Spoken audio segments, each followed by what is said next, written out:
Megawati Hangestri bongkar rahasia warga Korea. Apa perlakuan istimewa yang dia dapat selama di Red Sparks?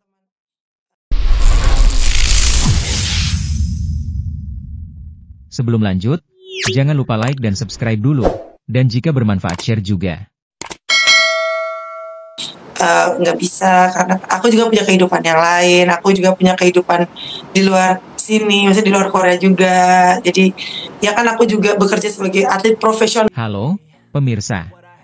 Selamat datang kembali di 3 Menit Berita Anda, sumber terpercaya untuk kabar olahraga terkini. Hari ini, kita akan membahas cerita menarik dari bintang voli Indonesia yang namanya sedang harum di kancah internasional, Megawati Hangestri Pertiwi, atau yang lebih dikenal dengan julukan Megatron. Setelah 2 musim gemilang bersama klub Liga Voli Korea, Daejeon Jungkwanjang Red Sparks, Megawati baru-baru ini berbagi pengalaman hidupnya di Korea Selatan. Bukan cuma soal smash keras di lapangan, tapi juga tentang sifat asli warga Korea dan perlakuan spesial yang membuatnya merasa seperti di rumah. Apa saja yang diungkap Megawati? Yup, kita ulas cerita lengkapnya. Megawati Hangestri adalah kebanggaan Indonesia di dunia voli. Pemain kelahiran Jember, Jawa Timur, ini pertama kali mencuri perhatian saat bergabung dengan Red Sparks pada musim 2023-2024. Dengan tinggi badan 185 cm dan kekuatan serangan yang luar biasa, ia langsung menjadi andalan tim. Musim pertamanya berhasil membawa Red Sparks kembali ke babak playoff setelah absen selama 7 tahun, sebuah prestasi yang membuatnya dijuluki Megatron oleh penggemar Korea. Musim kedua, 2024-2025, bahkan lebih spektakuler. Megawati mengantarkan Red Sparks hingga ke final Liga Voli Korea, meski akhirnya harus puas sebagai runner-up setelah kalah dari Pink Speeders dengan skor 2-3. Prestasi ini tidak hanya mengharumkan nama Indonesia, tapi juga menjadikan Megawati salah satu pemain asing paling disegani di Liga Korea. Namun, di balik kesuksesannya di lapangan, ada cerita lain yang tak kalah menarik, pengalaman Megawati hidup di Korea Selatan. Dalam wawancara terbaru yang diunggah di akun YouTube resmi Red Sparks, Megawati berbagi kesan mendalam tentang budaya dan sifat warga Korea. Orang Korea sangat ramah dan penuh perhatian, ujarnya. Ia menceritakan bagaimana warga lokal, mulai dari staf klub hingga penggemar, selalu berusaha membuatnya merasa nyaman meski ia awalnya kesulitan dengan bahasa Korea. Mereka sabar membantu saya, bahkan saat saya cuma bisa senyum karena tidak paham apa yang mereka bicarakan. Tambahnya sambil tertawa, salah satu hal yang paling berkesan bagi Megawati adalah budaya saling menghormati yang kuat di Korea. Ia menyebut bahwa warga Korea sangat menghargai privasi dan selalu berusaha membantu tanpa mengharapkan imbalan. Misalnya, saat ia kesulitan mencari makanan halal di Daejeon, staf Red Sparks dengan sigap mencarikan restoran yang sesuai dengan kebutuhannya sebagai Muslim. Saya merasa dihargai, tidak hanya sebagai pemain, tapi juga sebagai manusia, kata Megawati dengan nada haru. Perlakuan istimewa juga ia rasakan dari rekan-rekan setim dan pelatih di Red Sparks. Kapten tim, Yoon Hye-seon, menjadi sosok yang sangat dekat dengannya. Hye-seon seperti kakak bagi saya. Dia sering mengajak saya jalan-jalan atau makan bersama, cerita Megawati. Perlakuan istimewa ini juga datang dari rekan-rekan setimnya. Kapten Red Sparks, Yoon Hye-seon, menjadi sosok yang sangat dekat dengan Megawati. Hye-seon seperti kakak bagi saya, ungkap Megawati. Yoon sering mengajaknya jalan-jalan di kota Daejeon, memperkenalkan makanan tradisional Korea yang halal, seperti bibimbap tanpa daging babi, atau mengunjungi tempat wisata seperti Taman Hanbat Arboretum. Dia selalu bilang, "Mega, kamu harus coba ini, tapi tenang, ini halal," cerita Megawati sambil tertawa. Kedekatan ini membuat Megawati merasa diterima sebagai bagian dari keluarga Red Sparks, meskipun ia berasal dari budaya yang sangat berbeda. Namun, hidup di negara asing tidak selalu berjalan mulus. Megawati mengakui bahwa ia menghadapi tantangan, terutama dalam hal bahasa. Awalnya, saya benar-benar bingung karena tidak bisa bahasa Korea. Saya cuma tahu, Annyeonghaseyo, dan Kamsahamnida, candanya. Untungnya, kesabaran warga Korea dan bantuan dari timnya membantunya beradaptasi.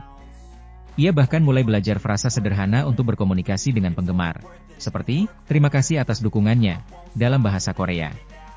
Penggemar Red Sparks pun terkesan dengan usaha Megawati untuk berbaur, dan mereka sering membanjirinya dengan hadiah, seperti boneka atau surat tulisan tangan, setiap kali ia tampil di lapangan. Yoon bahkan membantu Megawati belajar frasa dasar dalam bahasa Korea, seperti cara memesan makanan atau menyapa penggemar.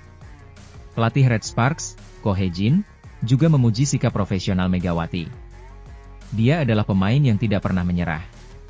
Semangatnya menular ke seluruh tim, ujar Ko dalam salah satu wawancara. Tantangan terbesar yang dihadapi Megawati selama di Korea adalah adaptasi.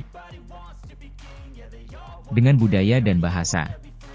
Ia mengaku bahwa pada bulan-bulan pertama, ia sering merasa canggung karena tidak memahami bahasa Korea. Kadang saya cuma bisa mengangguk dan tersenyum, padahal tidak tahu apa yang dibicarakan, candanya. Namun, dukungan dari tim dan warga lokal membuatnya cepat beradaptasi. Ia bahkan mulai menikmati budaya Korea, seperti mencoba kimchi tentu saja versi halal dan mengunjungi tempat wisata seperti taman-taman indah di Daejeon. Megawati juga berbagi cerita lucu tentang interaksinya dengan penggemar Korea. Mereka sangat antusias. Kadang mereka minta foto, tapi malu-malu. Saya yang akhirnya bilang, "Ayo, foto bareng," ujarnya. Penggemar Red Sparks juga sering memberikan hadiah, seperti surat tulisan tangan atau makanan ringan, yang membuat Megawati merasa sangat dihargai. Saya tidak menyangka mereka begitu menyukai saya. Itu membuat saya semakin termotivasi untuk bermain lebih baik, tambahnya. Cerita Megawati ini bukan hanya tentang seorang atlet yang sukses di luar negeri, tapi juga tentang bagaimana olahraga bisa menjadi jembatan untuk memahami budaya lain. Ia mengatakan bahwa pengalamannya di Korea mengajarkannya tentang pentingnya toleransi dan kerjasama. Di Red Sparks, kami berasal dari latar belakang yang berbeda, tapi kami punya satu tujuan, menang sebagai tim. Itu yang membuat saya belajar banyak, ungkapnya. Kepergian Megawati dari Red Sparks pada April 2025 setelah kontraknya berakhir memang meninggalkan kesedihan bagi penggemar dan rekan setim. Young Hye-seon bahkan mengaku sempat mencoba mengikat Megawati agar tetap bertahan. Kami bilang, "Jangan pulang dulu." Tapi dia sudah punya rencana sendiri, ujar Young dengan nada bercanda. Meski begitu, Megawati berjanji akan selalu mengenang masa-masanya di Korea sebagai salah satu babak terindah dalam hidupnya. Lalu, apa rencana Megawati selanjutnya? Hingga saat ini, belum ada konfirmasi resmi tentang klub baru yang akan dibelanya. Namun, kabarnya beberapa klub dari Liga Asia dan Eropa mulai meliriknya setelah penampilan apiknya di Korea. Ada juga spekulasi bahwa Megawati mungkin akan kembali ke Indonesia untuk memperkuat tim nasional atau klub lokal, terutama menjelang ajang internasional seperti SEA Games atau Asian Games. Yang jelas, dengan talenta dan semangatnya, masa depan Megawati di dunia voli masih sangat cerah. Kisah Megawati di Korea juga menjadi inspirasi bagi atlet Indonesia lainnya.